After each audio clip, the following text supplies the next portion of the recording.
kitab. Macam-macam kitab beliau tulis. Jadi beliau semenjak kecil sudah hafal Al-Quran, hafal ribuan hadis di kepalanya. Walaupun beliau itu seorang yang tidak bisa melihat, matanya seorang yang buta, tapi hatinya terang benderang, bisa melihat, bisa memikirkan, bisa memahami, dan bisa memproduksi banyak kitab yang dikarangnya. Nah, jadi di sini kita bisa lihat manfaat kita.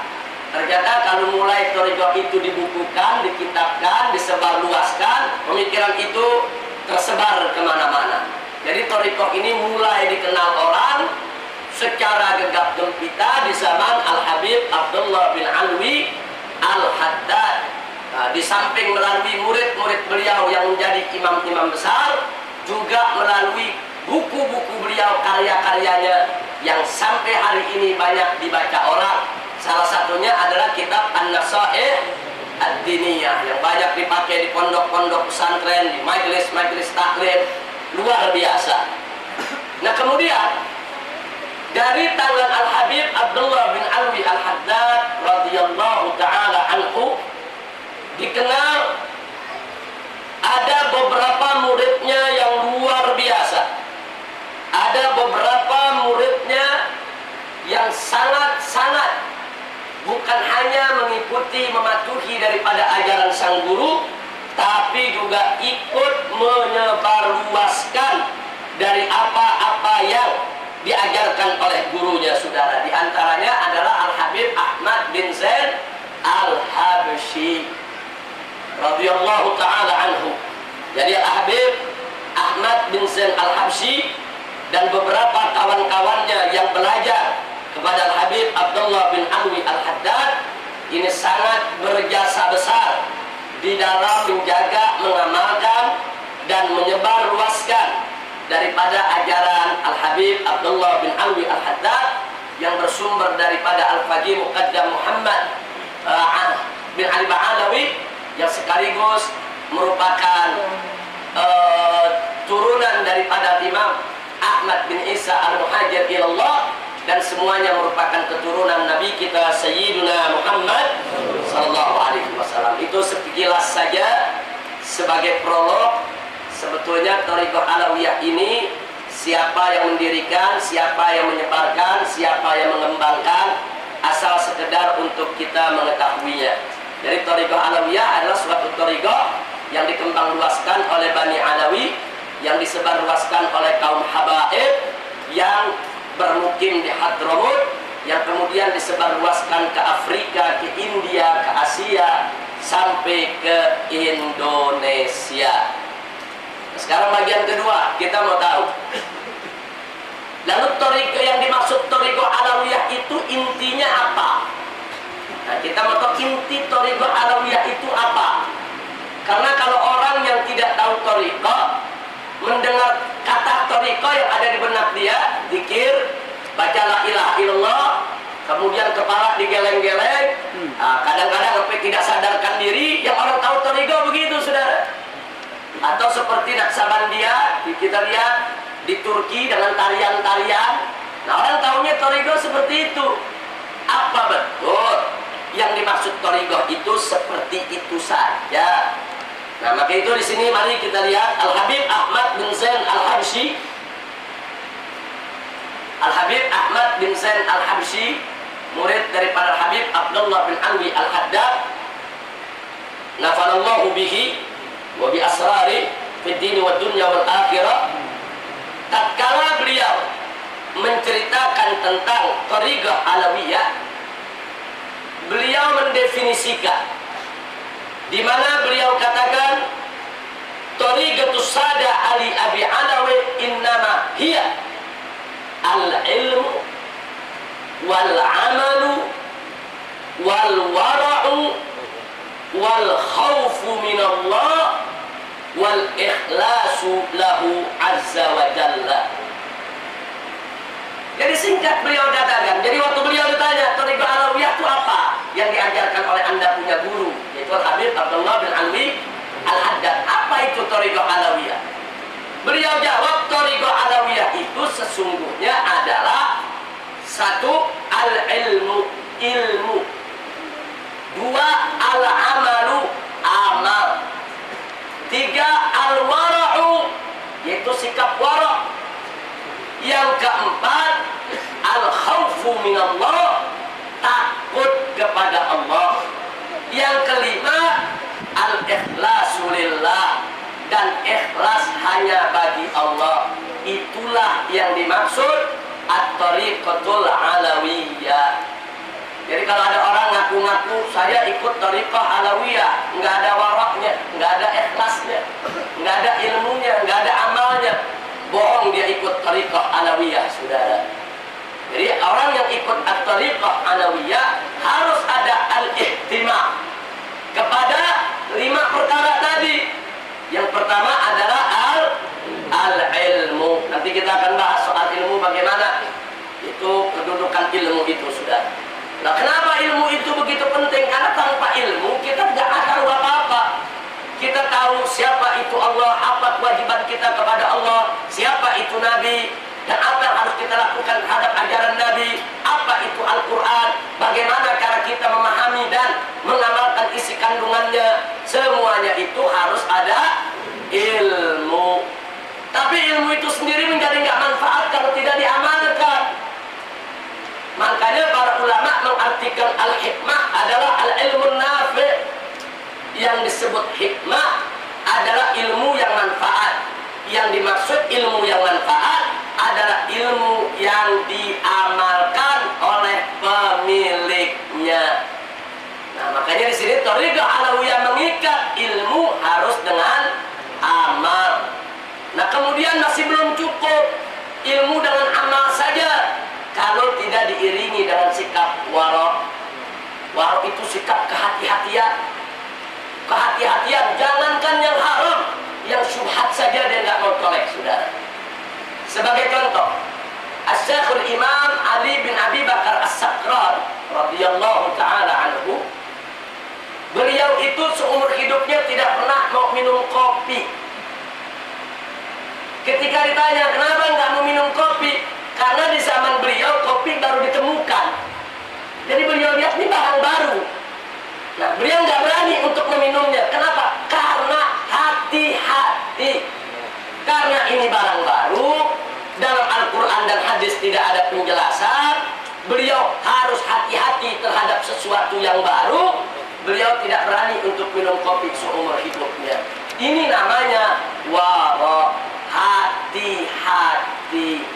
Jadi nggak cukup kalau orang punya ilmu, katakan ilmunya diamalkan, tapi kalau dia tidak punya kehati-hatian, dia bisa terpleset, saudara. Itulah pentingnya kehati-hatian. Itu disebut sikap wara'. Atau kalau zaman sekarang, kalau kita punya sikap wara', kita nggak bakal sembarangan untuk beli makanan, untuk beli minuman. Apalagi di sekitar kita ini banyak makanan minuman nggak jelas. Kadang-kadang haram-haramnya masih dipertanyakan. Orang yang punya sikap wara', nggak sembarangan dia mau makan, nggak sembarangan dia mau minum sebelum dipastikan kalau itu betul-betul halal. Jadi orang punya sikap wara' itu luar biasa. Nah, jadi di samping punya ilmu, dia amalkan, juga harus punya sikap wara'. Ini yang disebut at-tariqatul alawiyah. Nah, kemudian di samping itu harus ada sikap atau rasa al-khauf minallah, takut kepada Allah. Nah, kenapa takut kepada Allah ini penting? Orang punya ilmu takut kepada Allah, dia nggak berani untuk tidak mengamalkan ilmunya. Orang beramal kalau dia punya takut kepada Allah, maka amalnya betul-betul dijaga, jangan sampai menyimpang dari ilmu yang sudah diketahuinya. Begitu juga wara'. Dengan ada rasa takut kepada Allah, maka waroknya akan bisa terus terjaga, bahkan lebih bisa ditingkatkan. Kalau orang selalu takut kepada Allah, maka dia tidak akan pernah berani berbuat sembarangan, tidak akan menyepelekan ilmunya, tidak akan menyepelekan amalnya, tidak akan pernah menyepelekan daripada waroknya, akan betul-betul dijaga, dipelihara daripada ilmu, amal, dan waroknya. Itulah penting khaufum minallah. Mesti ada takut. Orang kalau takut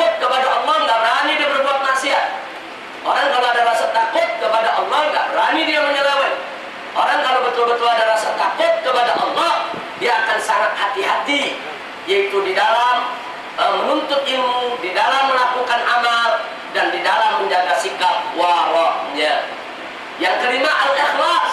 Oh, ini luar biasa. Al-ikhlas ini justru sebagai penentu ilmu, amal, warok, dan semuanya itu, saudara, tidak akan pernah membuahkan apapun tanpa ikhlas untuk Allah. Karena tidak ada satu amal ibadah yang Allah terima kecuali dengan ikhlas. Wallahu subhanahu wa ta'ala qala fi kitabihil aziz, wa ma umiru illa liya'budullaha mukhlishina lahud-din. Jadi tidaklah mereka itu diperintahkan kecuali hanya untuk menyembah Allah, ibadah kepada Allah, mukhlishina lahud-din, dan mengikhlaskan hanya bagi Allah seluruh urusan agamanya. Keikhlasan itu penentu akan diterima tidaknya suatu amal. Nah, jadi saya ingin ingatkan sekali lagi, ada 3 syarat diterimanya amal soleh. 1 syarat tidak ada, amal soleh tidak diterima. Syarat yang pertama dilakukan oleh orang yang punya iman. Man amila salihan min dzakarin au untha wa huwa mu'min. Jadi barang siapa dari kaum laki-laki maupun perempuan yang melakukan amal soleh, wa huwa mu'min, dan dia beriman kepada Allah, falanuhyiyannahu hayatan thayyibah, maka Allah akan berikan dia penghidupan yang thayyibah. Jadi sekali lagi itu, barang siapa yang beramal soleh dan dia mukmin. Jadi kalau amal soleh datangnya dari orang yang tidak punya iman, tidak diterima. Itulah karenanya amal baik orang-orang kafir, amal baik orang-orang yang murtad, amal baik orang-orang yang musyrik tidak diterima oleh Allah karena mereka tidak melakukannya dengan dasar iman. Itu syarat yang pertama. Makanya kita bersyukur kalau kita di sini sudah punya syarat yang pertama, punya iman. Alhamdulillah. Karena tanpa iman, amal baik kita sehebat apapun gak bakal diterima oleh Allah. Nah, syarat yang kedua, amal baik tersebut harus ditimbang dengan timbangan syariat. Artinya amal baik tersebut muwafiq lisyariatil Muhammadiyah. Amal baik tersebut harus sejalan dengan aturan syariat Nabi Muhammad sallallahu alaihi wasallam. Nah, jadi kalau ada sesuatu amal menurut logika kita baik, menurut akal kita baik, tapi menurut syariat tidak baik, maka Allah tidak akan terima, saudara. Jadi untuk menentukan baik tidaknya harus berdasarkan syariat, tidak hanya logika semata. Ya, akal sangat penting. Ya, logika harus ada. Ya, nalar itu punya peranan tinggi, tapi tidak boleh digunakan untuk menentang syariat. Nah, jadi apa yang Allah dan Rasulnya nyatakan haram, haram. Apa yang Allah dan Rasulnya menyatakan halal, halal. Nah, jadi semua harus tunduk kepada aturan tersebut. Yang ketiga, syarat diterimanya amal soleh adalah harus dilakukan dengan ikhlas.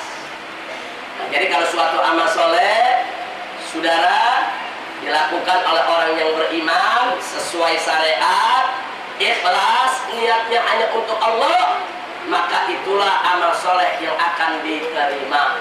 Walaupun Anda melakukan amal soleh, Anda sudah punya iman, sudah sesuai aturan syariat, Anda sholat 5 waktu sesuai aturan syariat, rukunnya, syaratnya, kewajibannya, semuanya Anda lakukan dengan baik, tapi tidak ikhlas, Allah tidak terima, ya ikhwan. Kalau itu pantas, ikhlas ini dijadikan salah satu pilar daripada at-tariqatul alawiyah. Nah, ini yang dimaksud at-tariqah al-alawiyah, berpegang kepada ilmu, amal, wara, takut kepada Allah, dan ikhlas hanya untuk Allah. Nah, karenanya mari kita lihat Dari sini kita tahu Al-Habib Zain bin Ibrahim bin Smith Syekhuna jami'an hafidhahullah ta'ala wa arda, beliau mengatakan fa inna tariqatahum mabniyatun ala thalathati khisal. Al-Habib Zain Ibrahim bin Smith, sesungguhnya tariqah Alawiyah itu mabniyatun, berdiri di atas thalathati khisal, 3 pilar penting. Apa yang pertama? Luzumil kitab, yaitu tunduk patuh kepada Al-Quran. Luzumil kitab, yang dimaksud Alkitab adalah Al-Quran. Yang kedua, wattiba'is sunnah, dan mengikuti sunnah Nabi. Nah, kemudian yang ketiga, waliktida bisalafil ummah, dan tetap mengikuti jalan daripada para salafnya umat, saudara. Jadi berpegang teguh kepada Al-Quran, mengikuti as-sunnah, dan mengikuti jalannya salaful ummah. 3 perkara inilah yang menjadi pilar daripada thariqah Alawiyah. Alhamdulillahi Rabbil Alamin. Nah, karena itu Al-Habib Abdurrahman bin Abdullah Al-Faqih mengatakan bahwa thariqah Alawiyah tidak lain dan tidak bukan adalah ittiba'ul mansus ala wajhin mahsus. Al-Haddad dalam salah satu bait syairnya, beliau mengatakan walzam kitab Allah watba sunnatan waqtab hadakallahu bil aslaf. Kata Habib Abdullah bin Alwi Al-Haddad, walzam kitab Allah, yaitu pegang teguh tuh Al-Quran, kitab Allah, jalankan itu isi Al-Quran. Kemudian watba sunnatan, dan laksanakan, ikuti itu sunnah Nabi alaihi salatu wassalam. Waqtab hadakallahu bil aslaf. Nah, kemudian jangan lupa ikuti juga apa yang sudah diajarkan oleh kaum salaf kita. Ulama-ulama salaf kita menyampaikan kepada kita tentang ajaran Islam bukan dengan sembarangan, tapi betul-betul dengan nur, dengan cahaya keimanan, cahaya ketakwaan, dan insya Allah itu menjadi berkah untuk kita yang mau mengikutinya. Amin ya rabbal alamin. Jadi saya pikir saudara, substansinya sudah jelas. Ternyata thariqah itu tidak seperti yang difitnahkan orang. Orang banyak mengirim fitnah. Thariqah itu sudah menyimpang. Thariqah itu nggak sesuai syariat. Thariqah itu bertentangan dengan ajaran Islam. Thariqah itu sudah berlebih-lebihan. Tidak benar. Nah, sebab dulu kita pernah baca di majelis ini bagaimana ulama-ulama thariqah pada saat mereka memberikan arahan kepada pengikutnya, jangan sekali-kali mereka melanggar syariat yang dibawa oleh Nabi Muhammad Sallallahu Alaihi Wasallam. Nah, ini yang perlu kita ingatkan. Jadi sekedar kita tahu, itulah at-thariqatul alawiyah sebagai ringkasan saja yang diajarkan oleh Al-Habib Abdullah bin Alwi Al-Haddad radhiyallahu ta'ala anhu. Nah, kemudian saya ingin menggarisbawahi satu hal. Setelah panjang lebar saya sampaikan tadi, maka sebagai tambahan saya ingin mengingatkan soal ilmu. Tolong jamaah semua sediakan waktu, atur jadwal untuk bisa menuntut ilmu setiap ada kesempatan. Di mana saja Anda tuntut ilmu, selama guru Anda tersebut di jalan yang benar, selama dia bukan aliran sesat. Kalau Anda tahu dia baik, baca Quran, baca hadis, berpegang teguh kepada Allah dan Rasulnya, berakhlakul karimah, nah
Beliau katakan dalam ayat ini Allah memulai dengan zatnya. Syahidallah, Allah menyaksikan annahu la ilaha illa huwa, bahwa sesungguhnya tiada Tuhan yang berhak disembah melainkan Dia. Wal malaika, begitu juga para malaikat bersaksi. Wa ulul ilmi, begitu juga orang-orang yang punya ilmu bersaksi. Perhatikan saudara, dalam ayat ini Allah mengatakan sesungguhnya Allah dan para malaikat dan ahlul ilm bersaksi bahwasanya tiada Tuhan yang berhak disembah melainkan Allah. Yang menarik di sini kata Habib Zain bin Ibrahim bin Smith, bada'a subhana binafsi, Allah memulai menceritakan tentang kesaksian tadi pertama dengan zatnya. Allah bersaksi. Wa tanna bi malaikati, kemudian Allah sebutkan yang kedua adalah malaikat. Wa tallata bi ahlil ilm, dan kemudian Allah sebutkan dalam urutan ketiga ahlul ilm, orang yang punya ilmu. Artinya kafahum bidzalika syarafan wa fakhra. Dengan demikian cukup sudah, begitu membanggakan, begitu mulia, begitu tinggi kedudukan ahlul ilm, sampai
kedudukan ulama yang amilin. Ulama yang amilin, yang mengamalkan ilmunya. Nah, inilah beberapa yang perlu kita ketahui daripada firman-firman Allah Subhanahu wa Ta'ala berkenaan dengan ilmu. Nah, sekarang mari kita lihat Sayyidina Arif billah Umar bin Saddam As-Saddam radhiyallahu ta'ala anhu mengatakan, wa'lam anna al-ilma yarfa'ul wadhi wal jahla yunzilur rafi. Ketahuilah bahwa ilmu itu mengangkat orang yang semula nggak kelihatan, hilang, nggak ada derajatnya, tapi dalam ilmu Allah angkat derajat dia. Wal jahl yunzilur rafi. Sedangkan kebodohan itu akan menjatuhkan orang-orang yang semula punya kedudukan tinggi, punya status sosial tinggi, tapi begitu orang tahu dia bodoh, maka akan jatuh dia punya martabatnya karena kebodohannya. Mudah-mudahan kita tidak dimasukkan ke dalam golongan itu ya Allah. Amin ya rabbal alamin. Sayyidul Imam Ali ibn Abi Thalib karamallahu wajhah, beliau pernah mengatakan, la aduwa a'da minal jahli. Tidak ada musuh yang lebih mengganggu daripada kebodohan. Jadi musuh yang paling besar adalah kebodohan. Musuh yang paling mengganggu adalah kebodohan. Beliaulah yang mengatakan, wal mar'u aduwwu ma jahila. Dan orang itu adalah musuh daripada apa yang dia tidak ketahuinya. Makanya berbahaya sekali itu yang namanya kebodohan, saudara. Nah, kadang-kadang yang hak jadi musuh kita karena kita nggak tahu, karena kita bodoh. Karena kita bodoh, kita nggak tahu bahwa ini sebetulnya benar, ini sebetulnya hak, ini sebetulnya ada dalil. Tapi karena kita bodoh, kita lawan yang hak, kita hujat yang hak, kita jadi musuh yang hak. Karena apa? Karena kebodohan. Pantas Sayyidina Ali mengatakan, la aduwa a'da minal jahl. Tidak ada musuh yang lebih berbahaya, lebih mengganggu daripada kebodohan. Sekali lagi, mudah-mudahan Allah menyelamatkan kita daripada kebodohan. Mudah-mudahan Allah memberikan keberkahan kepada kita semua. Nah, karena itu di sini mari kita lihat Al-Habib Abdullah bin Anbi Al-Haddad mengatakan, al-jahlu aslu kulli syarr. Kebodohan itu adalah dasar pokok sumber daripada segala kejahatan.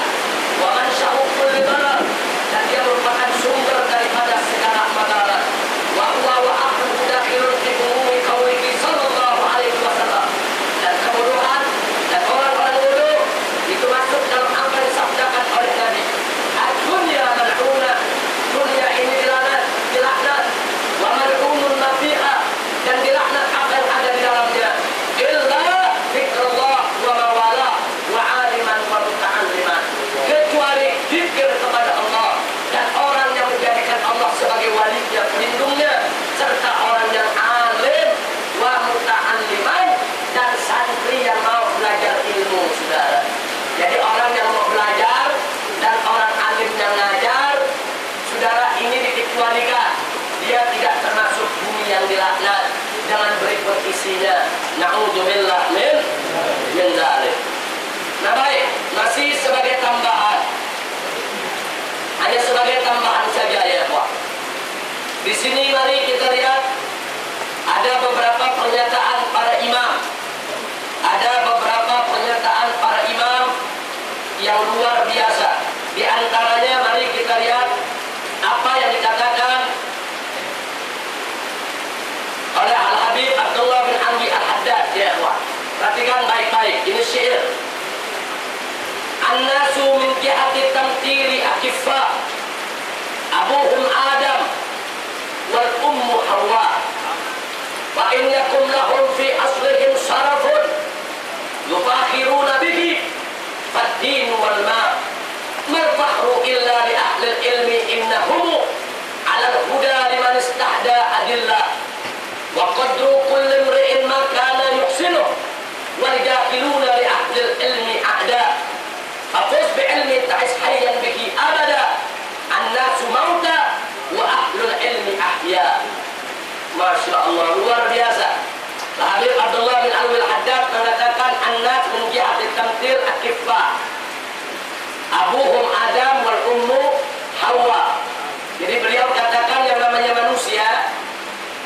segi penciptaan pembuatannya mereka semua sepupu, sederajat. Kenapa? Abuhum Adam, semuanya punya bapak adalah Nabi Adam, dan ibu semua manusia adalah Hawa. Kemudian dikatakan fa'in yakum lahum fi asrihim syaraf.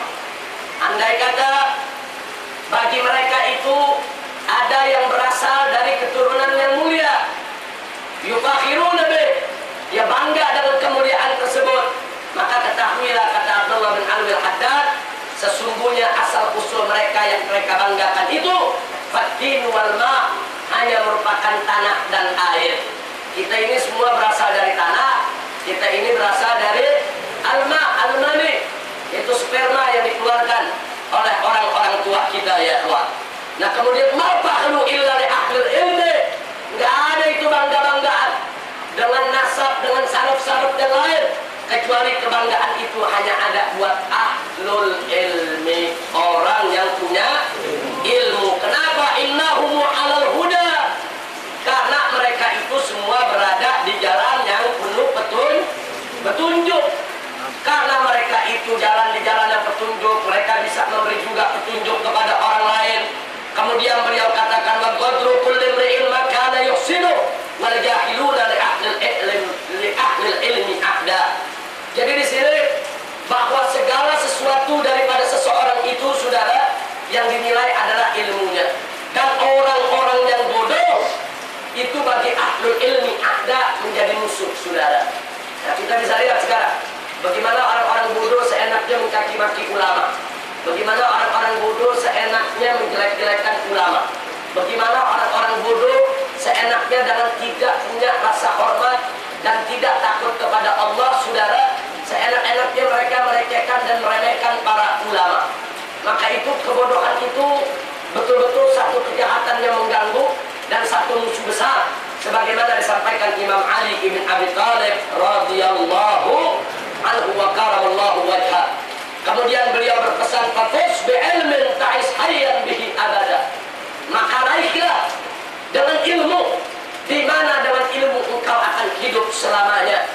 Annasu mauta, semua manusia mati, wa ahlul ilmi ahya, sedangkan ahlul ilmi tetap hidup. Artinya orang yang punya ilmu walaupun dia sudah meninggal dunia, dia tetap akan hidup di sisi Allah, mendapatkan rezeki dari Allah, ilmunya diamalkan orang, terus mengajarkan takwa kepada yang bersangkutan. Makanya dikatakan annasu mauta wa ahlul ilmi ahya, manusia semuanya mayit, mati, kecuali ahlul ilmi. Nah ini yang perlu kita ingatkan dari apa-apa yang pernah disampaikan oleh para ulama-ulama salaf kita tentang ilmu pengetahuan. Selanjutnya Imam Sufyan Ats-Tsauri dan Al-Imam Syafi'i radhiyallahu taala anhuma, beliau pernah mengatakan laisa syai'un ba'dal fara'id afdal min talabil ilmi. Tidak ada suatu pekerjaan setelah fara'id, setelah kewajiban. Tidak ada satu pekerjaan setelah yang wajib-wajib yang lebih afdal daripada thalabul ilmi. Setelah sholat 5 waktu, puasa Ramadan, zakat harta, dan kewajiban-kewajiban yang lain, maka setelah itu semua yang paling afdal adalah thalabul ilmi. Nah karena itu tadi Al-Imam Muhammadul Baqir dengan tegas mengatakan alimun yuntafa'u bi ilmi afdalu min alfi abid, bahwa orang alim yang bermanfaat ilmunya lebih afdal daripada 1000 ahli ibadah, saudara. Itu penunjukan yang nggak main-main. Nah bahkan nanti kita lihat lagi ada catatan-catatan yang menarik dari Al-Imam Hasan Al-Basri. Beliau mengatakan inna sharira qalamil alim tasbihun. Beliau mengatakan apa? Sesungguhnya suara gesekan pulpennya orang alim, penanya orang alim, kalau dia nulis kitab, dia nulis apa, gesekan pena yang digunakan, setiap gesekannya merupakan tasbih. Jadi saudara, ilmu ini nggak sembarangan. Makanya antum nih yang hadir di sini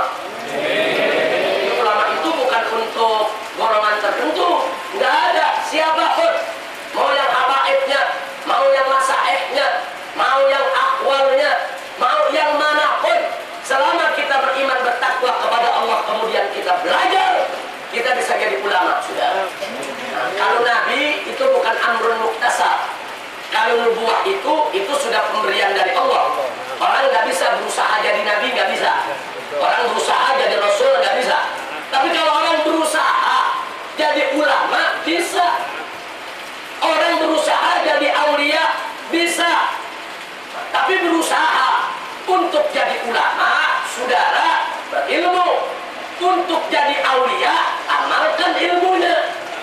Kalau ilmu diamalkan dengan istiqomah, takut kepada Allah, mengikuti amanat tadi tuh.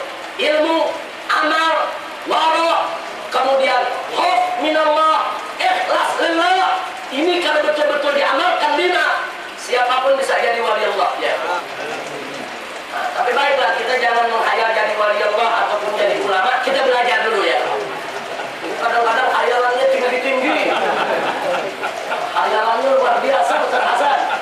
Nah, pengennya kalau megang tembok keluar susu, tapi sholatnya nggak kerjain. Dari mana keluar susu ya keluar. Nah, jadi makanya para ulama-ulama thariqah selalu berpesan, kun thaliban al-istiqamah wala takun thaliban al-karamah fa innal karamata ta'ti bil istiqamah. Kata para ahli thariqah, As-Sufyan mengatakan, kun, jadilah kamu thaliban, orang yang mencari al-istiqamah. Artinya istiqamah itu lurus menjalankan segala perintah Allah dengan ikhlas. Kun istiqamah. Fala takun, jangan sekali-kali kalian menjadi thaliban, orang yang mencari al-karamah. Jangan, yang kita cari istiqamah, jangan cari karamah. Kenapa? Fa innal karamata, sesungguhnya karamah itu ta'ti bil istiqamah, akan datang sendiri melalui istiqamah. Jadi kalau kita istiqamah, karamah datang. Tapi kalau kita nyari karamah, istiqamah enggak, yang datang maghrur ya. Mudah-mudahan ada yang maghrur. Nah, jadi sekali lagi, tolong kita minta semua istiqamah. Bagaimana cara istiqamah? Harus punya ilmu. Saya pikir ini yang saya mau sampaikan pada kesempatan hari ini, hanya untuk mendorong supaya kita rajin mengaji, rajin ngaji. Apalagi yang muda-muda, saya mau ingetin, tolong yang masih muda luangkan waktu buat ngaji, belajar, datangi itu ustaz-ustaz, mau dari kalangan habaib, dari kalangan kiai, ulama-ulama kita datengin, mumpung mereka masih hidup, mumpung hayat masih dikandung badan. Sebab kalau mereka mati, ilmu mereka ikut bersama mereka, saudara. Kalau mereka meninggal dunia, ilmu yang belum sempat dikasih kita dibawa ke alam barzakh dan kita akan menyiksa. Nah, karena itu sekali lagi tolong yang muda-muda khususnya belajar, cari ilmu, khususnya ilmu yang manfaat dunia dan akhirat. Cari ilmu. Al-Imam Syafi'i pernah mengatakan, man arada dunya fa'alaihi bil ilmi, wa man arada al-akhirah fa'alaihi bil ilmi, wa man aradahuma fa'alaihi bil ilmi. Barang siapa yang ingin dunia, maka harus dengan ilmu. Barang siapa ingin akhirat, maka harus dengan ilmu. Barang siapa ingin dunia dan akhirat, maka juga harus dengan ilmu. Nggak ada kata susah. Nggak ada kata susah, saudara. Para ulama-ulama salaf kita mengingatkan, kamu mau gampang belajar, gampang hafal, pertama jangan tinggalin sholat 5 waktu, kedua jangan tinggalkan puasa yang sunnah, apalagi yang wajib. Yang ketiga, banyak-banyak baca Al-Quran. Sholat yang wajib dan sholat sunnah, puasa yang wajib dan puasa sunnah, ditambah banyak Quran.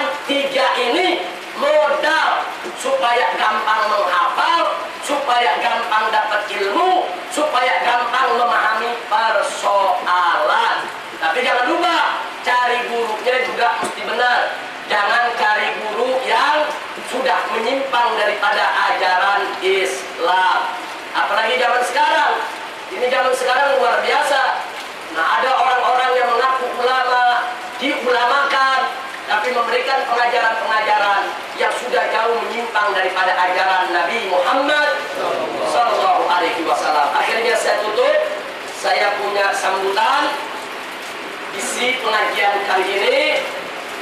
dengan sabda Nabi yang diriwayatkan oleh Abu Hurairah, ada dalam Sunan Ibn Majah, di mana Nabi pernah mengatakan, qala nabiyuna Muhammadun sallallahu alaihi wa alihi wa sahbihi wa sallam, atau kama qala Nabi sallallahu alaihi wa alihi wa sallam, ta'ti 'alan nas sanawatun khadda'at yusaddaqu fiha al-kadhib wa yukadzabu fiha as-sadiq wa yuqtamanu fiha al-kha'in wa yukhawwanu fiha al-amin wa yantiqu fiha ar-ruwaybidah.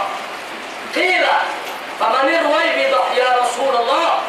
Faqala sallallahu alaihi wa alihi wa sahbihi wa sallam, ar-rajul tafih fi amril 'ammah. Sadaqa Nabi sallallahu alaihi wasallam fa balagha risalah wa adda al-amanah wa nasaha al-ummah wa jahada fi sabilillahi haqqa jihadih. Nah, saudara, Nabi mengatakan ta'ti 'alan nas, akan datang kepada manusia, kepada kita semua, sanawatul khadda'at, tahun-tahun yang penuh tipuan, tahun-tahun yang penuh kepalsuan, tahun-tahun yang penuh kebohongan. Tahun yang bagaimana? Yusaddaqu fihal kadzib, pendusta pada zaman tersebut dipercaya. Pendusta dipercaya. Wa yukadzabu fihas shadiq, sedangkan orang yang tidak berdusta, orang yang lurus dan benar, enggak dipercaya. Dianggap pembohong, saudara. Pembohong dianggap benar, orang yang benar dianggap bohong. Wa yu'tamanu fi al-kha'in, pengkhianat diberi amanah. Orang yang gak jujur sudah khianat dikasih amanah. Saudara, wa yukhawwanu fi al-amin, sedangkan orang yang jujur, orang yang amanat, nggak berani orang kasih dia amanat, saudara. Dikhianati. Jadi yang amin dikhianati, yang pengkhianat diamanatkan. Kemudian selanjutnya kata Nabi di zaman itu, wa yantiqu fiha ruwaybidah, maka kelompok ruwaybidah mulai ngoceh, mulai ngomong, mulai bersuara, ngomong kemana-mana. Sahabat bertanya, famani ruwaybidah ya Rasulullah? Siapa itu ruwaybidah ya Rasulullah?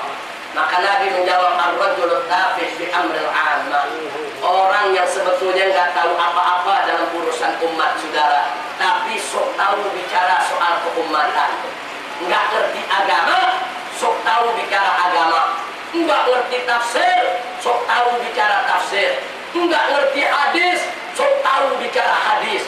Nggak ngerti sejarah, sok tahu kupas sejarah. Kira-kira zamannya udah terjadi belum? Udah. Tapi lagi berlangsung. Udah lama betul sekarang. Kalau lihat saudara, setiap hari kita buka TV aja lihat, itu macam-macam ruwaybidah lagi pada ngoceh, saudara. Lagi ngoceh seenaknya. Artis bicara hukum, kan luar biasa itu. Orang yang nggak ngerti agama, sampai orang-orang kafir pakai bicara akhlak kalimah, saudara.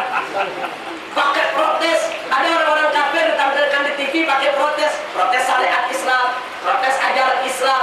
Maksudnya apa? Kemudian 2 minggu yang lalu, pembawa acaranya menyerang seorang pengacara muslim yang berharap ada hukum Islam diberlakukan di Indonesia karena lagi bicara soal korupsi. Maksudnya koruptor potong tangan saja, karena kan dalam Islam pencuri dipotong tangan. Saking sewotnya ini pembawa acara, dia serang itu TPN. Dia katakan Nabi nggak pernah akan potong tangan pencuri, Nabi nggak pernah akan merajam orang yang berzina, Nabi nggak pernah akan melakukan itu semua. Udah gitu ini pengacara, saudara, diserang begitu nggak kenapa. Inilah pentingnya ilmu. Kalau kita mau bela Islam, bela syariat, kita mau bela Allah dan Rasul, ya, mesti punya ilmu. Jangan begitu kita teriak, tegakkan hukum Islam, begitu diserang diminta dalil, nggak ngerti. Nah, jadi ini kan ditonton oleh jutaan orang, saudara. Nah, jadi ini hal-hal begini, ini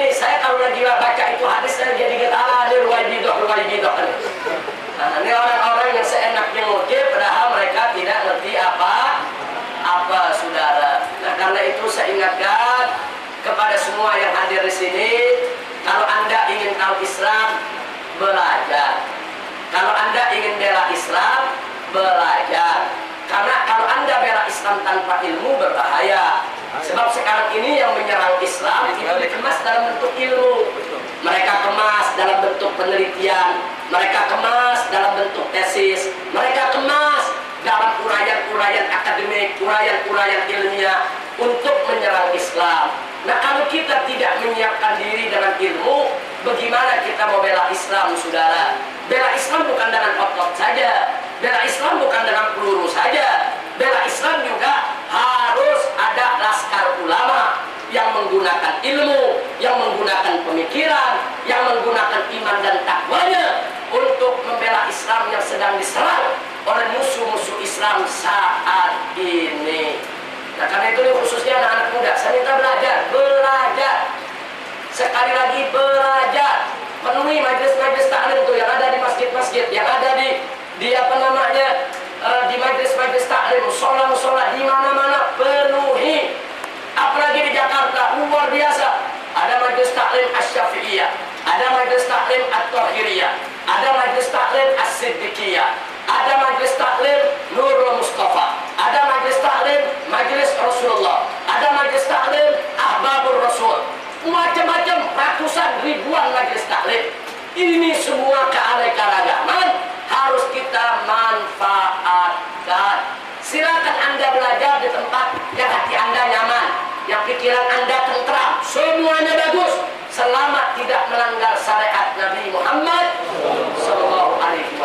Jadi amanat saya pada hari ini satu itu saja, tolong bekali diri kita dengan ilmu. Ini dalam kitab Al-Manhajus Shawi, Al-Habib Zain bin Ibrahim bin Smith bercerita dari kitab Al-Futuhat Al-Makkiyah karangan Ibnul Arabi. Diceritakan dulu ada seorang ahli ibadah di Maroko, rajin ibadahnya, saudara. Saking rajin ibadahnya, itu tiada hari tanpa puasa kecuali yang diharamkan Allah. Sholatnya, puasanya, baca Qur'annya, zuhud betul. Nah, sekali waktu dia beli keledai perempuan.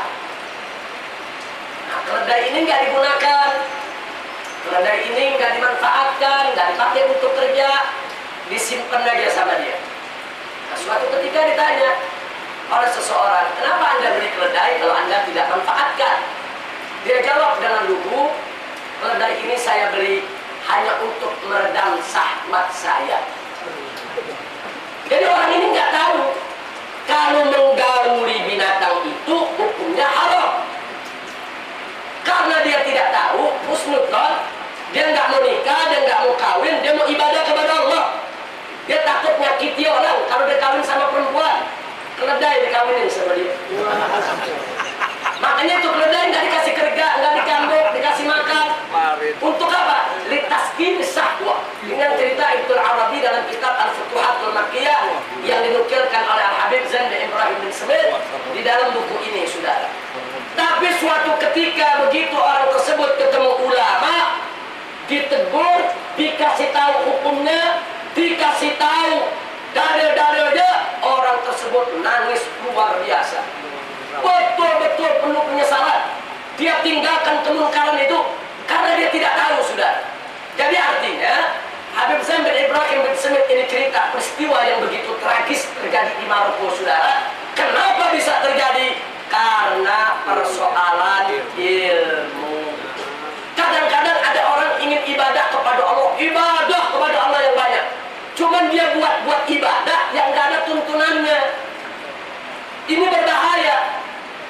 Jadi yang paling bahaya itu pada saat kita melakukan suatu pelanggaran, tapi kita anggap itu ibadah. Yang paling berbahaya pada saat kita melakukan maksiat, tapi kita anggap itu taat. Ini paling berbahaya. Kenapa ini bisa terjadi? Karena tidak punya ilmu. Pantas kalau Imam Muhammad Al-Baqir radhiyallahu taala anhu mengatakan bahwa orang alim yang mengamalkan ilmunya lebih afdal daripada 1000 orang yang ibadah, sudah. Nah, maka itu sekali lagi saya cuma ingatkan, ilmu, tuntut ilmu. Mumpung hayat masih di kandung badan. Jadi nggak ada itu alasan lagi tinggal di Jakarta mau tuntut ilmu susah. Siapa bilang? Majelis taklim banyak, majelis zikir banyak, madrasah banyak, pesantren banyak, ulama banyak, ustadz banyak. Tidak ada alasan kalau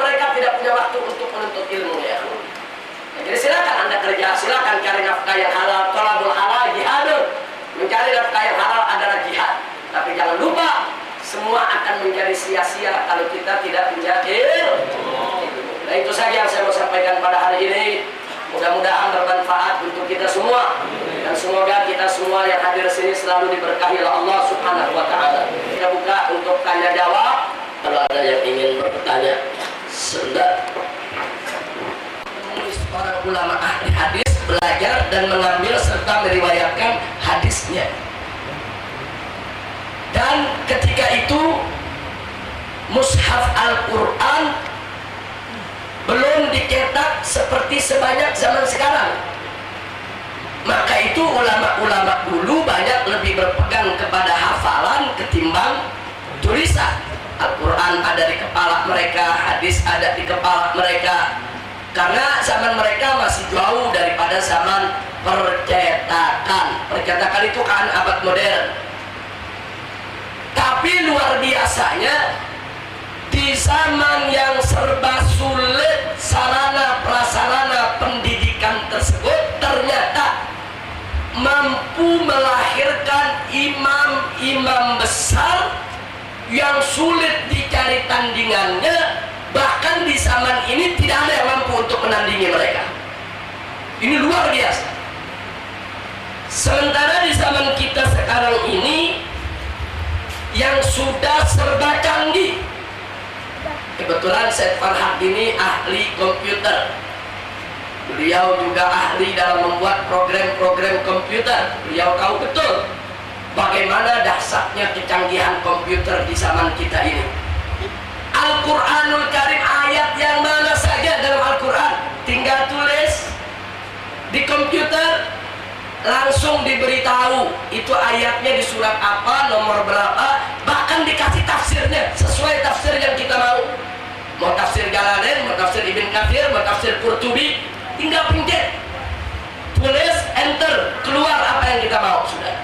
Begitu juga hadis, tinggal tulis bunyi hadis. Oh nggak hafal semua, apa cuma satu kata, tulis aja katanya yang kita hafal, langsung dicari dalam komputer, hanya hitungan detik keluar itu hadis yang kita cari. Disebutin ada dalam kitab mana, perawinya siapa, halaman berapa, hadis keberapa.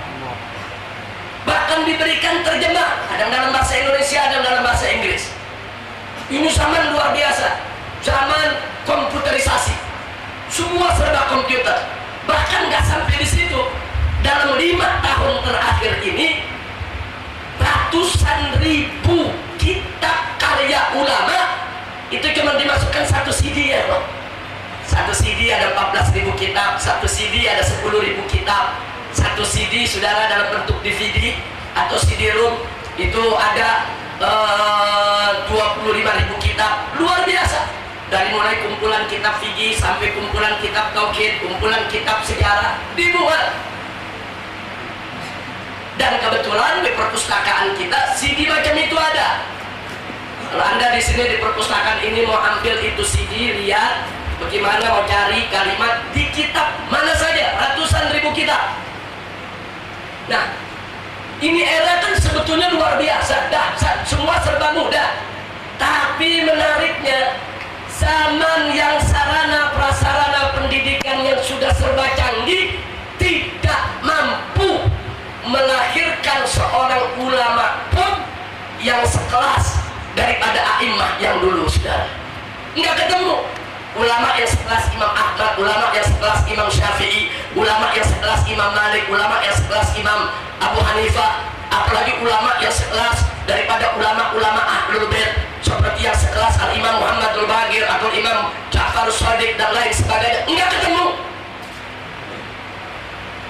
Dan yang dahsyatnya lagi, ulama-ulama dulu kalau sudah disebut ulama komprehensif, hafal Quran, hafal hadis, kuasai semua ilmu.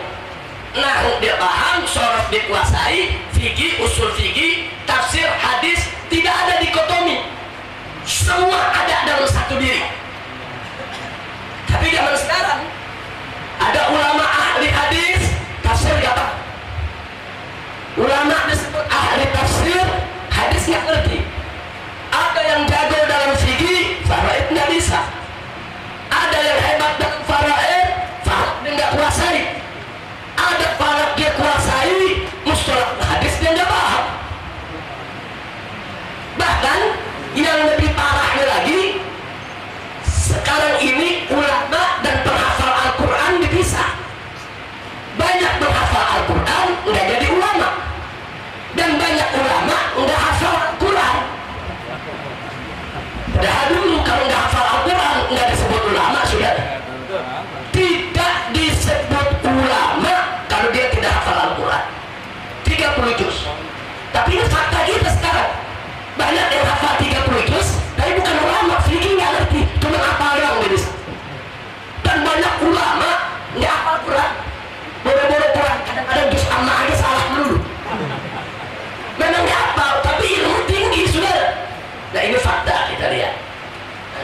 setelah kita ucapkan fakta-fakta tadi, kita kaitkan dengan hadis Nabi. Nah, di sini kita lihat bahwa benar apa yang disabdakan oleh Nabi, makin kemari keberkahan makin berkurang. Nah, sekarang pertanyaannya, kenapa berkurang? Jawabnya jelas. Di zaman Nabi penuh keberkahan karena Nabi dan para sahabat totalitasnya hanya untuk Allah. Al-wala hanya untuk Allah. Mereka semua tunduk kepada hukum Allah. Mereka tidak ada yang tawar-menawar tentang hukum Allah. Begitu juga para a'immah di zaman khulafa rasyidin, di zaman tabi'in, di zaman tabi'in. Mereka semua totalitasnya al-wala dan baraknya itu betul-betul totalitas. Artinya walaknya dia hanya patuh kepada hukum Allah dan Rasulnya. Kemudian barak juga dia melepaskan diri dari semua hukum yang bertentangan dengan hukum Allah dan Rasulnya. Nah, jadi karena mereka itu betul-betul tunduk kepada Allah, maksiat juga tidak merajalela seperti yang ada di zaman kita sekarang ini, sehingga zaman mereka berkah. Makanya para ulama mengatakan semakin banyak kemaksiatan di sekitar kita, semakin kurang keberkahannya. Di zaman sekarang kita nggak mau maksiat, dipaksa maksiat sudah. Kita udah nggak mau maksiat, begitu keluar dari majelis, keluar dari rumah, di luar rumah kita perempuan-perempuan banyak yang mutabarriyah. Perempuan-perempuan yang sudah tidak menutup aurat, kita dipaksa untuk maksiat. Nah, jadi ini semua mengurangi keberkahan. Nah, jadi makin banyak maksiat di sekitar kita, makin kurang berkahnya, makin sulit kita untuk menguasai keilmuan. Makanya pantas dulu Abuya Syekh Muhammad bin Alwi Al-Maliki, begitu juga pondok-pondok pesantren lain, kalau terima murid baru itu 1 tahun nggak dikasih ilmu, nggak disuruh zikir lagi setahun. Itu murid baru nggak ada yang disuruh, nggak dikasih belajar, pokoknya coba-coba belajar, dusir Abuya, nggak ada boleh. Murid baru sana duduk, sholat, zikir, puasa, suruh bersihin diri, dikasih zikir 10.000 kali, 50.000 kali. Ada yang setahun, ada yang 2 tahun. Kenapa? Tazkiyatun nafas, untuk membersihkan hati. Nah, kalau jiwanya udah bersih, udah terbiasa zikir, sudah mulai pikirannya tentram, baru boleh belajar ya. Nah, jadi kita lihat, jadi memang sulit untuk mentransfer ilmu agama yang diridhai Allah kepada orang lain kalau si penerimanya ini masih penuh maksiat, atau sebaliknya kalau yang memberikannya juga masih penuh maksiat. Tapi kalau yang memberikan bersih, yang menerima bersih, lancar. Sama kita kalau ngedownload sesuatu di komputer kita, kalau sesuatu yang kita download itu bersih, yang menerima bersih, masuk. Tapi coba kalau salah satu ada virus, bisa masuk tidak? Enggak, ditolak sudah. Nah, karena itu sekali lagi tazkiyatun nufus itu penting. Jadi ini kembali kepada soal keberkahan tadi. Jadi kenapa itu bisa terjadi? Kuncinya persoalan maksiat. Nah, untuk itu saya ingatkan bagaimana Al-Imam Syafi'i radhiyallahu taala anhu pernah ngadu ke gurunya, namanya Waki. Beliau katakan kepada gurunya bahwa beliau agak sulit untuk menghafal. Jadi suatu ketika, biasanya Imam Syafi'i itu dari umur 5 tahun aja udah hafal Quran, 7 tahun tuh udah hafal Muwatta. Tapi ketika suatu waktu ada yang mau dihafal oleh Imam Syafi'i sulit. Akhirnya Imam Syafi'i istakali sulit. Beliau ngadu ke gurunya, kenapa nih hafalan agak berkurang? Gurunya hanya mengatakan kepada Imam Syafi'i, innal ilma nurun fala tudfi'u bil maksiyah. Ilmu itu adalah cahaya, jangan kau padamkan dengan maksiat. Nah, saya pikir faktor maksiat juga punya pengaruh yang sangat besar terhadap sulitnya zaman ini melahirkan ulama-ulama sekaliber daripada ulama salaf yang tadi disebutkan oleh Syekh Farhad, bagaimana hebatnya ulama salaf dalam menyimpan memori, dalam menganalisa, dalam mentransfer ilmunya kepada murid-muridnya, di dalam menuliskan semua yang mereka miliki untuk disampaikan, di dalam menciptakan keseimbangan antara dunia dan akhirat. Nah, itu yang bisa kita sampaikan. Jadi kesimpulannya, apa beda era salaf dan khalaf, bagaimana sistematika cara belajar salaf dan lain sebagainya. Ulama salaf di dalam mentransfer ilmu selalu memperhatikan bagaimana dirinya bersih dan bagaimana muridnya juga dibersihkan. Setelah bersih, transfer ilmu itu akan lebih mudah untuk diterima. Saya beri contoh satu lagi, Abu Syekh Muhammad bin Alwi Al-Maliki. Ada yang menarik, murid-murid yang sedang belajar nggak boleh nanya.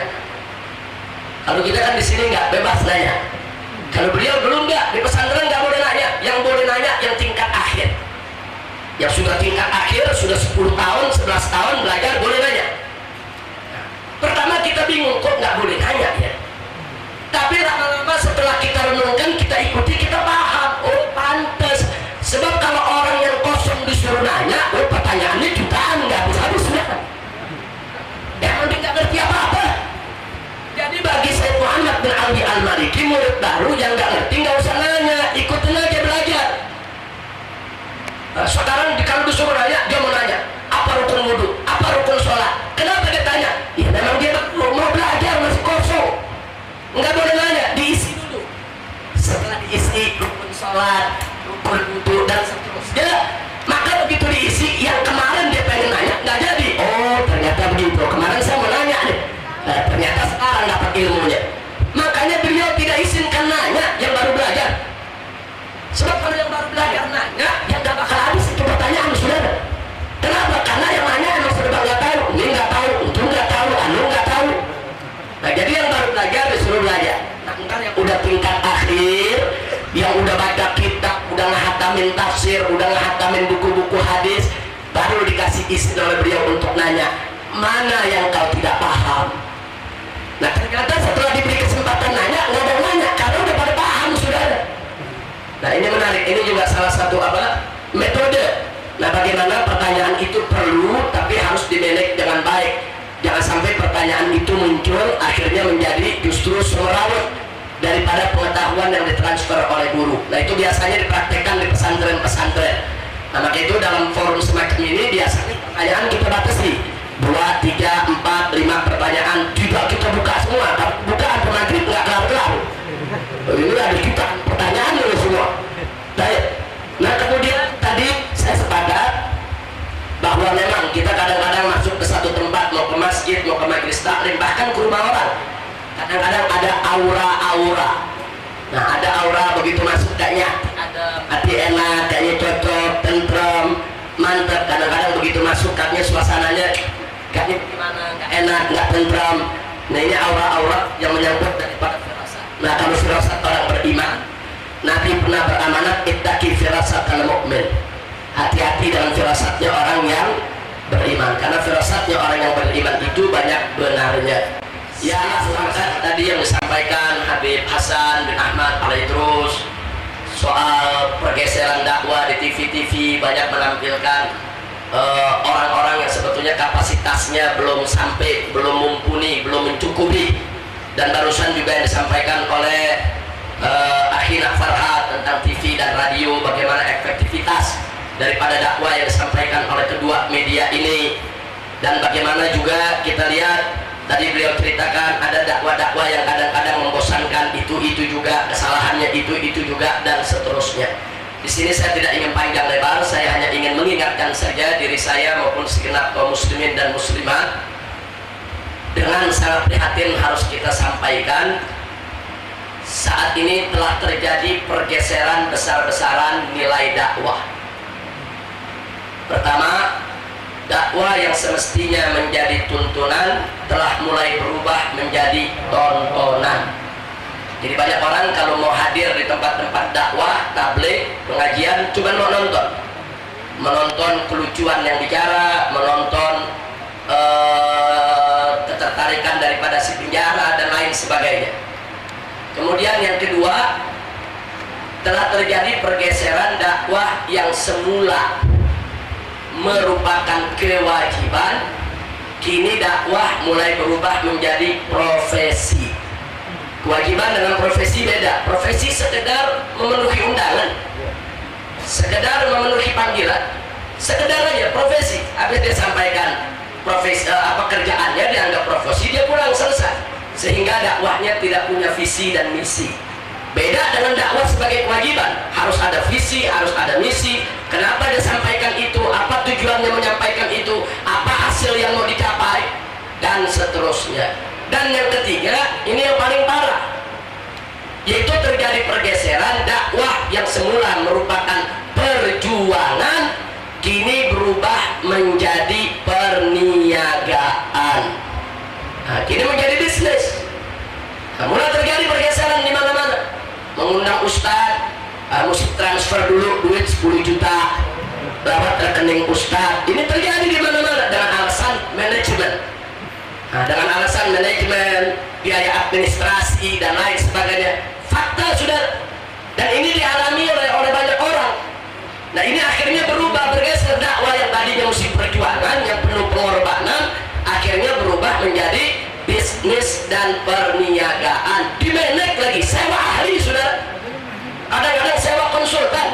Dia sewa konsultan, dia bayar 50 juta, nggak apa-apa, dia sudah hitung-hitungan dengan konsultan, ratingnya nanti akan naik, manajemen lebih bagus, yang undang lebih banyak, keuntungan bisa 50 sampai 100 kali lipat. Bahkan dia rela kalau konsultannya bilang sewa waktu di televisi, bayar 400 juta untuk 1 jam ngisi, nggak apa-apa, pertama korban nggak, besok anda akan masuk sering ke TV dengan tidak perlu pengorbanan lagi. Itu 400 juta kalau di SCTV, di Metro TV. Kalau di TVRI cuma 20 juta. Nah, jadi dimanage sedemikian rupa. Kita tidak ada masalah kalau itu ditujukan untuk betul-betul dakwah, menjadikan itu sebagai strategi. Tapi pada faktanya di lapangan, berubahlah dakwah dari perjuangan menjadi perniagaan. Nah, akibatnya apa? Kalau dakwah yang mesti jadi tuntunan kemudian berubah jadi tontonan, nggak bakal berpengaruh. Kalau dakwah yang tadinya kewajiban berubah jadi profesi, tidak punya taksir, tidak ada pengaruh. Kalau dakwah yang tadinya perjuangan berubah menjadi perniagaan, tidak ada taksir sama sekali. Nah, ini berbahaya. Akhirnya dakwah itu nggak membekas, dakwah itu nggak berkah. Akhirnya dakwah maksiat jalan terus ya. Dakwah kerusakan di mana-mana jalan terus. Akhirnya dakwah itu berubah menjadi bisnis. Inna lillahi wa inna ilaihi raji'un. Nah, ini kewajiban ulama dan umat, bukan ulama saja. Umat juga punya faktor kesalahan, terlalu memanjakan. Nah, sebetulnya kalau umat punya sikap kepada mereka-mereka yang mencoba menjadikan dakwah sebagai tontonan, sebagai profesi, dan sebagai perniagaan, mereka nggak laku kok. Kan tergantung umat. Kalau umat nggak mau pakai mereka, kalau umat nggak mengundang mereka, kalau umat nggak mau menghadirkan mereka dengan segala bentuk manajemen perniagaannya, enggak, mereka nggak bisa maju, saudara. Tapi umat juga bukan hanya mendukung, umat rame-rame mengorbankan harta benda dia hanya untuk menghadirkan seseorang, utang sana utang sini 75 juta 100 juta. Ini sesuatu yang ya ini penyakit di masyarakat. Jadi saya pikir ini perlu kerjasama antara ulama dan umat. Ulama-ulamanya harus tetap ikhlas. Jadi jangan sekali-sekali ngisi yang dibicarakan mau dibayar berapa. Nah, kemudian nanti begitu pulang dikasih amplop, di depan panitianya dibuka. Nah, kok segini? Ini akhlak apa, saudara? Nggak boleh isi aja dakwah aja, ikhlasin. Orang dia mau kasih amplop deh, nggak mau kasih kek, mau bayar deh, nggak bayar deh, nggak ada urusan. Kalau habis keramat pulang, nggak usah nunggu A nunggu B. Kalau dikasih hadiah daripada panitia, terima, nggak usah pakai dihitung depan mereka, mau dikit mau banyak, udah bersyukur aja sama Allah. Kalau nggak dikasih, nggak usah ngegerutu. Nah, ini saudara yang tadi disebutkan dalam thariqah alawiyah harus ikhlas. Jadi saya pikir ini perlu ada perbaikan dari da'inya, dari ustadznya, dari mubalignya, dari ulamanya, juga harus dari umatnya. Nah, itu saja yang bisa kita sampaikan. Jadi betul yang dikatakan tadi oleh Syekh Farhad, memang sudah terjadi pergeseran nilai dakwah. Yang terakhir soal diulang-ulang, Syekh Farhad, saya hanya katakan ada positif, ada negatif. Kalau khutbah seseorang diulang-ulang yang itu juga, memang negatifnya orang bosan. Apalagi yang udah tahu, saudara, bosan. Tapi sebetulnya positifnya juga ada. Apa positifnya? Ibarat besi kalau mau dibuat pedang, itu kan harus dibakar. Setelah dibakar kan ditempah, dan itu nggak cukup sekali bakar, dan nggak cukup sekali tempah. Berkali-kali dibakar, berkali-kali ditempah. Apinya itu juga, tempahannya itu juga. Makanya para ulama mengingatkan, termasuk Habib Abdullah bin Al-Haddad dalam kitab An-Nasaih Ad-Diniyah, jangan pernah bosan dengan dakwah yang kita dengar itu juga. Kenapa? Karena itu dia lagi tempat kita, ditempah. Ibarat pedang besi ditempah, bakar lagi, tempah lagi, bakar lagi, tempah lagi. Nah, jadi kalau umpamanya contoh begini, tiap hari Jumat kita dengar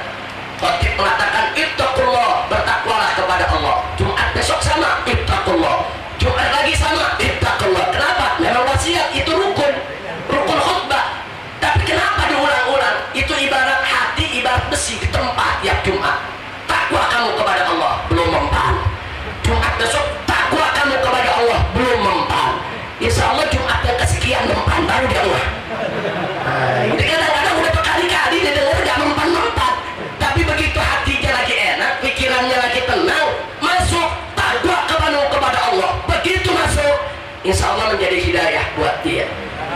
Jadi ini artinya ini saya cerita positif, tapi memang negatifnya kalau yang untu-untu juga, udah gitu salahnya untu-untu juga lagi. Nah, saya pikir itu membosankan dan itu perlu dikritisi. Saya sepakat dengan saya Farhat tadi, kalau ada seperti itu mesti diingatkan, ditegur, diperbaiki, dan suruh dia berimprovisasi untuk lebih berkreasi agar tidak membosankan. Walaupun tempahannya untu-untu juga untuk takwa kepada Allah. Nah itu yang bisa kita jawab. Nah, ada satu pertanyaan lagi, satu saja. Silakan. Siapa di sana? Saya Muhammad. Silakan.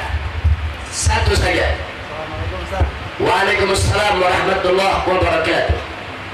Pak Ustaz, yang anda mau tanyain tadi Ustaz cerita tentang di Jakarta Royal Staff. Itu ada pertanyaan apakah Nabi pernah merajam orang? Iya. Itu anda rasa penting untuk dijawab Ustaz. Dan Iya. kedua, di luar sana ada yang menyatakan begini Ustaz. Dalam Al-Quran hanya berbicara masalah hukum. Kalau tidak salah mereka mengatakan hanya 5% saja dari proporsi Al-Quran. Selebihnya Al-Quran banyak membicarakan masalah ketakwaan, masalah nubuwah dan lain sebagainya, yang itu lebih banyak proporsinya dalam Al-Quran. Nah itu dijadikan dalil untuk menentang orang-orang yang berbicara tentang syariat, Ustaz, yang berdakwah tentang syariat. Bagaimana pendapat Ustaz yang mereka mengatakan bahwa itu proporsinya kecil dalam Al-Quran dan itu nggak jadi prioritas. Jadi prioritas utama dalam perjuangan Islam di Indonesia adalah bagaimana membuat orang takwa secara sosial, Ustaz. Terima kasih. Assalamualaikum warahmatullahi wabarakatuh. Waalaikumsalam warahmatullahi wabarakatuh. Jazakumullahu khairal jazaa. Terima kasih atas pertanyaannya. Soal yang dikatakan Nabi tidak pernah merajam, Nabi tidak pernah memotong tangan pencuri, itu sudah banyak dijawab oleh ulama.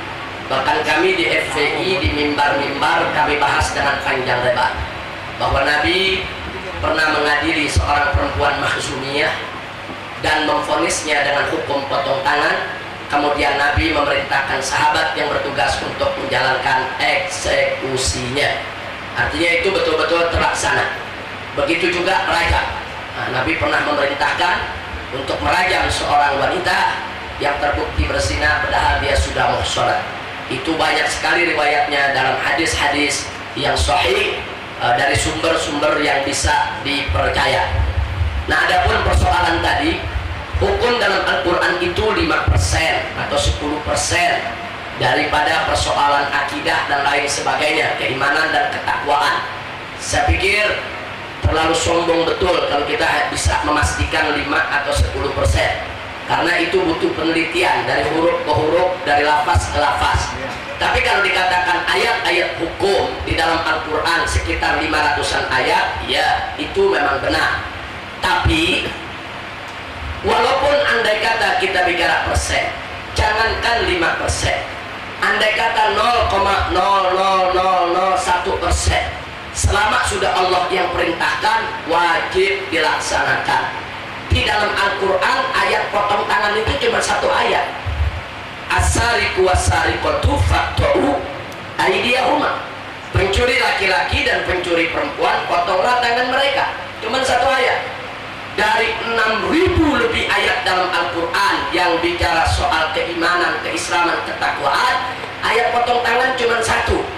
Nah, tapi apakah dengan satu jadi tidak prioritas? Apakah dengan satu menjadi ini nanti nggak usah diutamakan dulu? Enggak. Selama itu adalah perintah Allah, walaupun cuma satu ayat, wajib untuk dilaksanakan.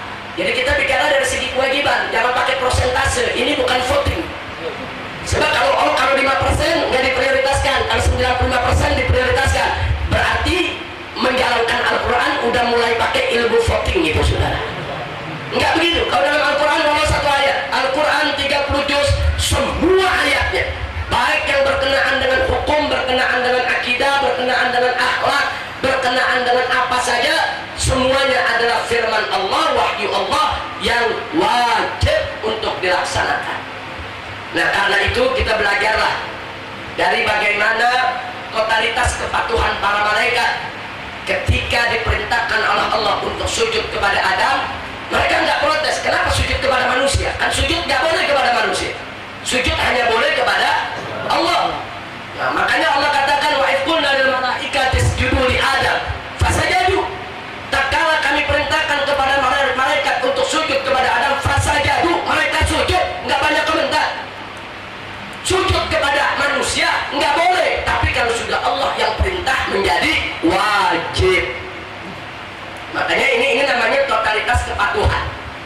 Nabi Ibrahim alaihissalam tatkala mengatakan kepada anaknya sebagaimana Allah ceritakan dalam Al-Quran, qala ya bunayya anni ara fil manam anni atbahu fandur mada tara. Wahai putraku, aku lihat di dalam mimpi yang benar, ru'yatun shadiqah, wahyu dari Allah, aku harus memotongmu. Coba lihat apa yang kamu lihat, apa menurut pandanganmu. Kemudian seanak dengan gagah menjawab, ya abati if'al ma tu'mar. Wahai ayahku, kerjakan saja apa yang kau diperintahkan. Satajiduni insyaallah minas sabirin. Engkau akan mendapatkan aku dengan izin Allah termasuk orang-orang yang sabar. Bapak menyembelih anak kandung nggak boleh, saudara.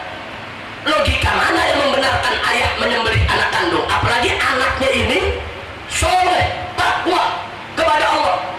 Secara akal nggak boleh bapak motong anak, saudara. Tapi karena ini perintah Allah, ya wajib dilaksanakan. Ini kalau kita cerita perintah Allah, jadi nggak pakai prosentase kalau udah bicara perintah Allah. Kalau Allah udah suruh, ya kerjain.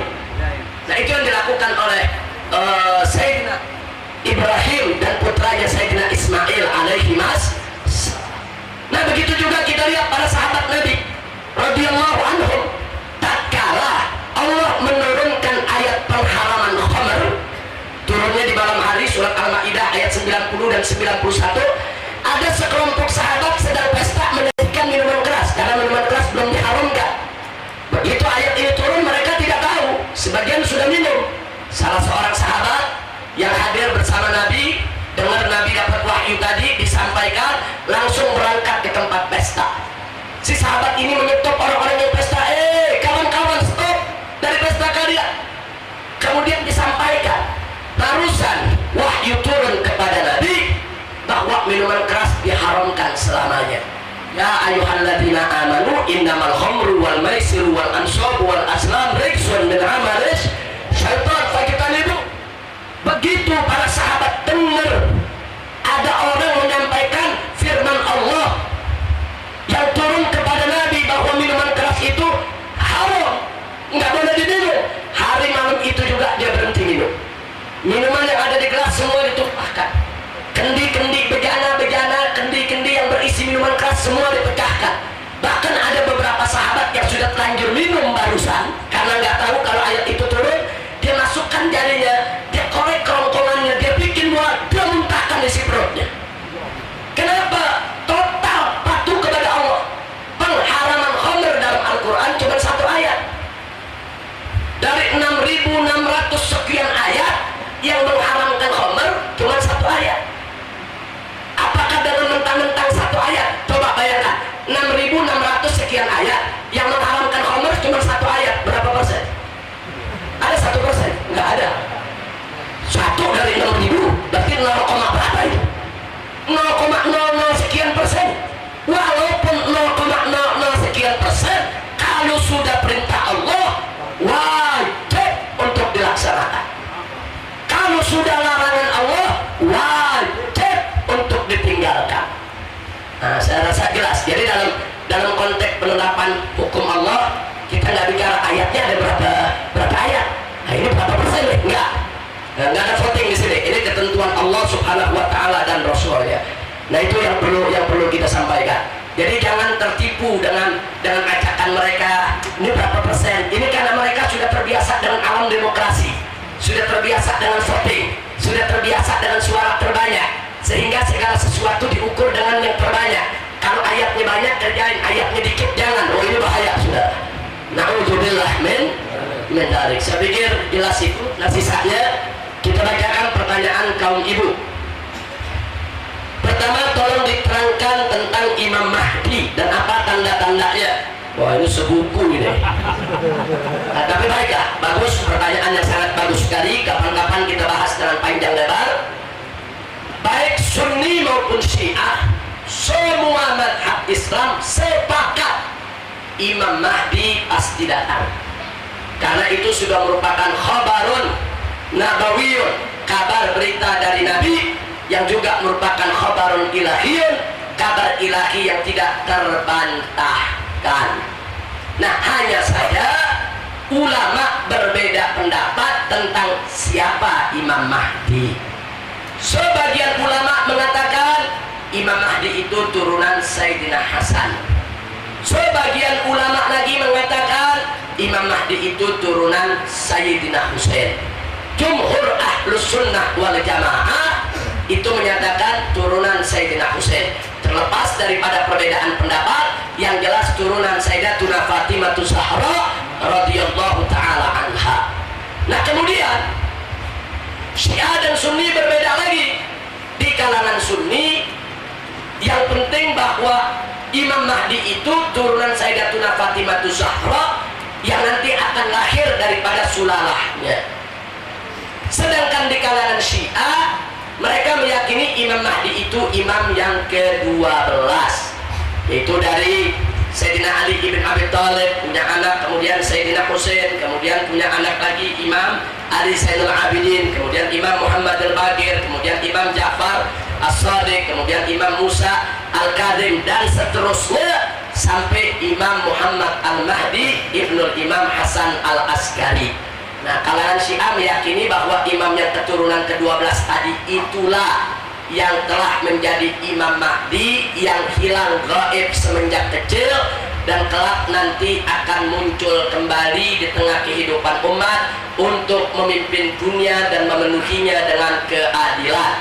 Sedangkan dalam mazhab Ahlus Sunnah, Imam Mahdi itu yaitu bukan imam yang ke-12 tadi, tapi mereka tidak bisa menentukan siapa. Apakah sekarang sudah lahir atau belum? Wallahu a'lam. Terlepas daripada perbedaan pendapat, yang penting semua ulama dari mazhab manapun sepakat Imam Mahdi adalah keturunan Rasulullah. Makanya kalau sekarang ada yang mengatakan keturunan Rasulullah udah nggak ada, dia bohong. Ini kalau berdasarkan mazhab Ahlus Sunnah. Karena kalau keturunan Rasulullah sudah tidak ada, lalu Imam Mahdi lahir dari mana? Kan Imam Mahdi keturunan Rasulullah. Kalau Imam Mahdi keturunan Rasulullah berarti lahir yaitu daripada dzurriyyatur Rasul. Kalau lahir dari dzurriyyatur Rasul berarti dzurriyyatur Rasul akan terus tetap ada sampai lahirnya sang Imam Mahdi. Jadi pertama, sepakat ulama apapun mazhabnya, Imam Mahdi keturunan Rasulullah SAW. Dan yang kedua, Imam Mahdi betul-betul akan menjadi imam. Sepakat semua ulama. Akan menjadi pemimpin dunia, akan menjadi pemimpin kaum muslimin. Enggak sampai di situ, akan memenuhi dunia dengan keadilan. Nah, itu hadisnya sahih, semua mazhab ikut meriwayatkannya. Nah, kalau tadi Al-Habib Hasan bin Ahmad Al-Idrus menyebutkan Imam Mahdi ini akan datang, jelas memang Imam Mahdi akan datang. Bisa jadi kalau sekarang sudah muncul, sudah lahir, bisa jadi sekarang ada entah di mana, wallahu a'lam. Yang jelas pasti datang. Imam Mahdi pasti datang. Karena itu saya ingatkan semua yang ada di sini, sebagaimana amanat Nabi, kalau Imam Mahdi sudah datang, kita tahu sesuai dengan ciri-cirinya, cocok yang sudah dikabarkan oleh Nabi, maka walaupun kita harus merangkak, kita datangi, kita baiat Imam Mahdi, saudara. Makanya saya sering mengatakan kepada teman-teman pengurus Front Pembela Islam dari Sabang sampai Merauke di semuanya, termasuk dalam acara Munas dan seterusnya, bahwa FPI hanya kendaraan untuk berdakwah. Kalau suatu ketika Imam Mahdi datang, nggak ada FPI, nggak ada organisasi lain, semuanya harus tunduk patuh walaupun harus dalam merangkak. Datangi Imam Mahdi, baiat Imam Mahdi, berjuang bersama Imam Mahdi, korbankan harta benda dan jiwa raga kita untuk Allah bersama Imam Mahdi, ya Allah. Mudah-mudahan Allah Subhanahu wa ta'ala memberikan kekuatan kepada kita.